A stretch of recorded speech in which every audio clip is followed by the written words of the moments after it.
ሰላም ሰላም ውድና የተከበራችሁ የኔ ዩቲዩብ ቻናል ቤተሰቦች እንዴት ናችሁ? እኔ በጣም ደህና ነኝ። በያላችሁበት ሰላም፣ ጤና፣ ፍቅር፣ ስኬት መትረፍረፍን ያብዛላችሁ እያልኩኝ ለቤት አዲስ የሆናችሁ ሰብስክራይብ፣ ላይክ እያደረጋችሁ ቤተሰቡን የኔ ውዶች እንግዲህ ዛሬ በአዲስ ሀሳብ ነው የመጣሁላችሁ። አዲስ ሀሳብ ምን ይዘሽ መጣሽ? ምን ተፈጥሮ ነው? ምን አለ አዲስ ነገር ካላችሁ ያው ሰሞኑን በጣም የሚያስጠላ ነገር ብዙ ነገር አለ ሶሻል ሚዲያ ላይ።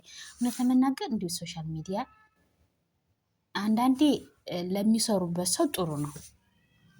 አንዳንድ ደግሞ እግዚአብሔር ያልታደሉ እኔ እንጃ ያልታደሉ ልበለው አላቅም። እንዲው ሁሉን ነገር አዋቂው ክርስቶስ ነው። ግን እንደ አንድ ሰው እንደ ሀሳብ እንደ ሰውኛ ማመለካከት ሳስበው ግን አንዳንዴ ለሚሰሩ ሰዎች እንደገናም ደግሞ የብዙ እህት ወንድሞቻችን ደግሞ እንባ እንደሚታበስበት መንገድ አንዳንዶች ደግሞ በዛ ላይ ደግሞ ብዙ ነገሮች እንዳደረጉ መንገድ ደግሞ ከዛ ጀርባ ደግሞ የሰው ነፍስ እየጠፋበት ያለ ሚዲያ ነው ያለንበት። ቲክቶክ፣ ፌስቡክ በቃ ሚዲያ የተባለ ሰውዬ በተለይ ቲክቶክ የሚባል ሰውዬ እኔ ምን አይነት አፕሊኬሽን ምን አይነት ካምፓኒ እንደሆነ የቲክቶክ ካምፓኒ አላውቅም። እውነት ለመናገር በጣም ነው የሚያስጠላው። በተለይ ሰሞን ያለው ነገር ደግሞ በጣም ነው የሚያስጠላው። አንዳንዴ ሰዎች ታግዘውበት ቤተክርስቲያን ተረድቶት ቤተክርስቲያን ተሰርቶበት የድሃ እንባ ታብሶበት ስናይ ደስ ይላል። እንደገና ደግሞ መስራት የሚፈልጉ ጠንክረው የሰሩ ደግሞ ስኬታማ ሆነው ከራሳቸው አልፎ ለብዙዎች የስራ እድል ፈጥረውበት ስናያቸውም በጣም ያስደስታል። መስራት የሚፈልጉም ደግሞ ልክ ከነሱ እያዩ ነገ ጠንክረው ሰርተው እነሱም ስኬታማ ለሆን ደግሞ ለሌሎችም ተከታዮቻችን ስኬታማ እንዲሆኑ አርያ ምሳሌነት የምናሳይበት ሆኖ ሲታይ እየታየም ስላለ ደስ ይላል። ግን ደግሞ ከዛ ጀርባ ደግሞ በማይረባ ነገር የሰው ነፍስ ማጥፋት በጣም ከባድ ነው። እኛ እኮ የራሳችን አይደለንም። እኛ እኮ የእግዚአብሔር ነን። እኛ የራሳችን ነፍስ እኛ ማጥፋት አንችልም እኮ። የነፍስ ባለቤት አላት እኮ። ነፍስ እኮ ባለቤት አላት። እውነቴን ነው። እኔ ከእናንተ አውቄ እኔ ከእናንተ የተሻለ እውቀት ወይም ትምህርት ኑሮ ወይም ስለማውቅ አይደለም። ግን ደግሞ የሚባለውን በምንሰማው አባቶቻችን በሚያስተምሩን በማየው በምሰማው ነገር ግን ነፍስ የኛ አይደለችም። ሲጀመር እኛ እኮ የእግዚአብሔር ነን። እኛ ራሳችን የማንን የድንግል ማርያም ልጅ ነን። እኛ እኮ ለአምላክ ለድንግል ማርያም ልጅ እኮ ምንድን ነን? እኛ የእጅ ስራዎች ነን። የራሱን የእጅ ስራ ደግሞ ማድረግ የሚችል እሱ ራሱ ነው። በዚህ ዘመን ግን እሱ ራሱ የሰራትና እሱ አይደለም እየወሰዳት ያለው። የእግዚአብሔርን ነፍስ የሰው ልጅን እያጠፋት ያለው። ጭራሽ ደግሞ ሰሞኑን የምናየው በትንሽ ተልካሻ ምክንያት የራሳችን ነፍስ ራሳችን የምናጠፋው ነገርስ። እግዚአብሔር አምላክ ማስተዋልን ያድለን፣ ትዕግስትን ያድለን። ትዕግስት በጣም ትልቅ ነገር ነው። ማስተዋል በጣም ትልቅ ነገር ነው። ማስተዋል ያላቸው ሰዎች፣ ትዕግስተኛ የሆኑ ሰዎች ሲያሸንፉ እንጂ ያየሁት ሲወድቁ አላየኋቸውም። እና እግዚአብሔር አምላክ ማስተዋልን ይስጠን፣ ትዕግስትን ይስጠን፣ መተሳሰብን፣ መረዳዳትን፣ መደጋገፍን ይስጠን። አንድነታችን ጠፍቶ እኮ ነው። ይሄ ብሔርተኝነት፣ ጥላቻ ተዘርቶብን እኮ ነው። የስድብ ነገር ተዘርቶብን እኮ ነው ለሰዎች የመጥፋት ምክንያት እየሆነ ያለ ነው። እግዚአብሔር አምላክ ለሰዎች የደስታቸው ምንጭ፣ የሰላማቸው ምንጭ፣ የስኬታቸው ምንጭ፣ የበረከታቸው ምንጭ እንዲያደርገኝ ነው እኔ ሁል ጊዜ የምመለምነው። አሁንም የምለምነው ለሰዎች የደስታቸው ምንጭ እንዲያደርገኝ ነው እንጂ የመጥፊያቸው ምንጭ እንዳያደርገኝ መድኃኒዓለም አባቴ። እንግዲህ ሰሞኑን ያየነው እህታችን እንግዲህ ስራዬ ብላ ገመዷን በእጇ ይዛ ነው እንግዲህ ቪዲዮ ደግሞ ሰሞኑን የሚመጣው ቪዲዮ ስራዬ ብለው ሰርተው ራሳቸውን እያጠፉ ያሉ እህቶቻችን ወንድሞቻችን። ሰሞኑን ራሱ ስንት እህቶቻችን አጣን፣ ስንት ወንድሞቻችን አጣን። ነፍሳችን የኛ አይደለችም የእግዚአብሔር ናት። ለምን የሰው ነፍስ እኛ እናጠፋለን? ከማስተዋል ችግር ነው። እውነት ለመናገር አላስተዋል እያልን ነው። በትንሽ ነገር ተስፋ እየቆረጥን ነው። በትንሽ ነገር ራሳችን እየጠላን ነው። ራሳችን ለማጥፋት የምንነሳው እኮ ራሳችን አንቀበለው ስንል ነው። በራሳችን ኮንፊደንስ ሳይኖረን ሲቀረን፣ በራሳችን እምነት ሳይኖረን ሲቀር ነው ከእግዚአብሔር ጋር ሁሉ የምንጣለው። ግን በራሳችን እምነት ካለን፣ በራሳችን ኮንፊደንስ ካለን፣ ፈጣሪን የምናምነው ፈጣሪን የምንመረኮስ ከሆነ ዛሬ የጨለመው ነገ ብርሃን አለ። ማልፉ የመሰሉ ቀኖች አልፈዋል። እኔ በእኔ እድሜ እንኳን ብዙ ነገሮችን አይቻለሁ።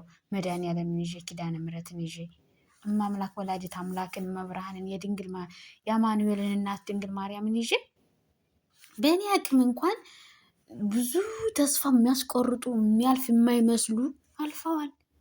እኔ ጉልበታም ሁኜ አይደለም፣ ግን እግዚአብሔር ቸርነቱ አባትነቱ እንደ አይኖቹ ብሌን የሚሳሳልኝ ምንም ኃጢአተኛ ታጥቤ ጭቃ ብሆንም እሱ ግን ሁሌም ይጠነቀቅልኛል። ስለዚህ የሚጠነቀቅልን አምላክ እያለን የምትጠነቀቅልን እናት የወላዲት አምላክ እናት እያለችን ፈጣሪ ሆይ ትዕግስትን ስጠን፣ ማስተዋልን ስጠን። እውነት ማስተዋልን ይስጠን። ይሄ ሁሉ መከራ የማስተዋል ችግር ነው። እንዲህ ሰው ኮሜንት የስድብ ኮሜንት ስለጻፈ ለምን ለሰይጣን መንገድ እንከፍትለታለን? ሰይጣን እኮ በብዙ መንገዶችን ያመጣቸዋል፣ በብዙ መንገድ። ግን ደግሞ ሁሉም ማድረግ የሚችለው የድንግል ማርያም ልጅ አማኑኤል አለ፣ መድኃኒዓለም አለ።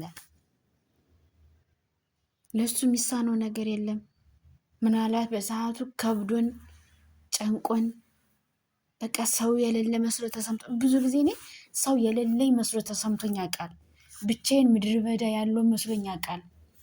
ግን ደግሞ መድኃኒዓለም እንዳለ አምናለሁ።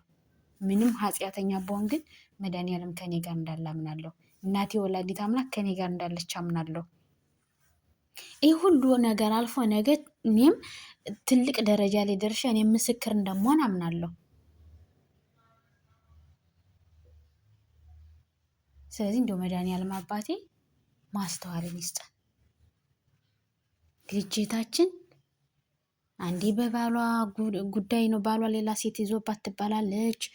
አንዴ መጥፎ ኮሜንት ጽፈውላት ነው ይባላል። ብቻ ብዙ ነገር ነው የሚባለው።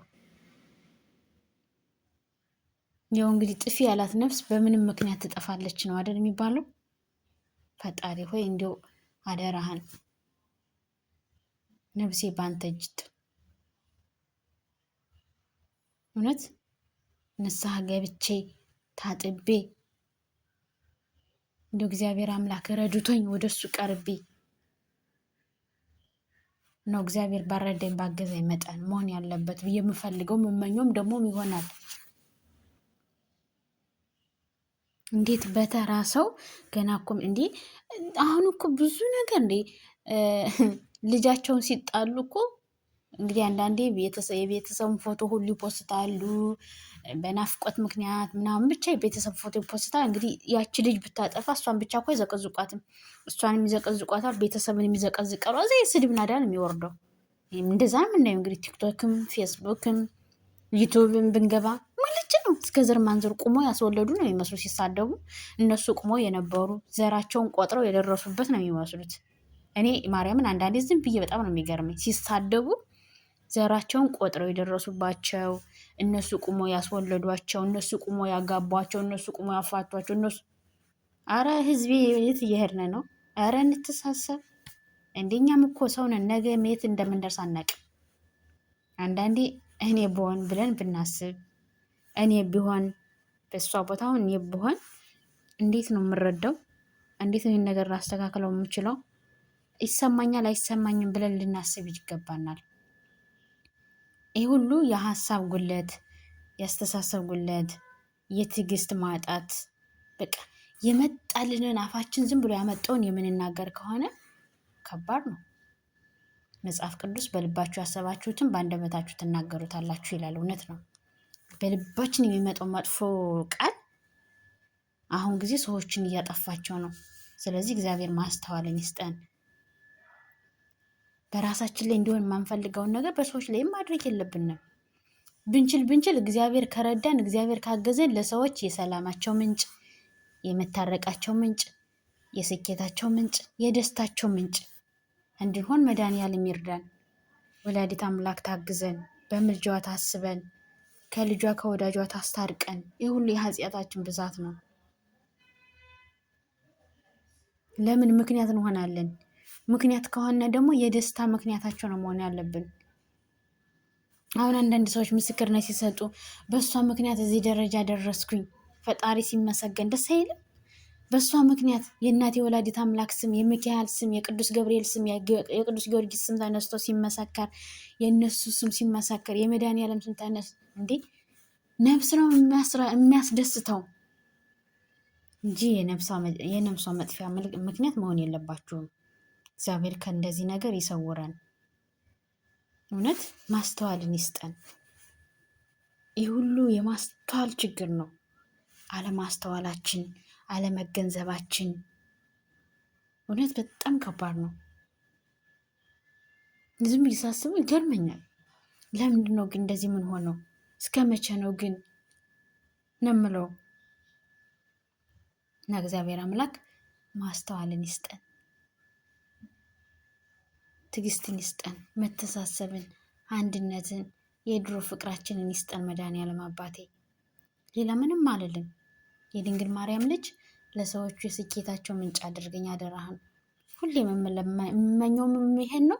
ወደፊትም እንዲ እግዚአብሔር እንኳን በትልቅ ደረጃ በትልቅ የምፈልጋቸው ነገሮች ተሳክቶ እንኳን ብኖር ለሰዎች እንደሚቻል እንደሚሆን እናቴ ኪዳነ ምሕረትን እየጠራው እየመሰከርኩ መድኃኒዓለም አባቴን እየጠራው እየመሰከርኩ ነው እንጂ የስኬታቸው ምንጭ መሆነው ለሌላ ነገር መሆን አልፈልግም፣ አልሆንም። ምክንያቱም ከኔ ጋር ያለው ምንም ኃጢአተኛ ቆሻሻ በሆንም የማይጸየፈኝ አምላክ አለኝ፣ የማትጸየፈኝ እናት አለችኝ። እና ሙዶችዬ ማስተዋልን ይስጠን። ለቤት አዲስ የሆናችሁ ሰብስክራይብ፣ ላይክ እያደረጋችሁ ቤተሰብ ሁኑ። ሀሳብ አስተያየታችሁን ኮሜንት ላይ ጻፉልኝ። እንግዲህ ካጠፋሁ ይቅርታ። በእርግጠኝነት ደግሞ ኮሜንት ስጽፉ አስተያየት ስጡ፣ ምክር ቢጤ ምናምን እንጂ አትሳደቡ። የምትሳደቡ ሰዎች አትኮሜንቱ። ምን ታደርጋላችሁ? አትኮሜንቱ። እና ሙዶቼ በአዲስ ቪዲዮ እስከምንገናኝ በያላችሁበት ሰላም ሁሉኝ። እወዳችኋለሁ።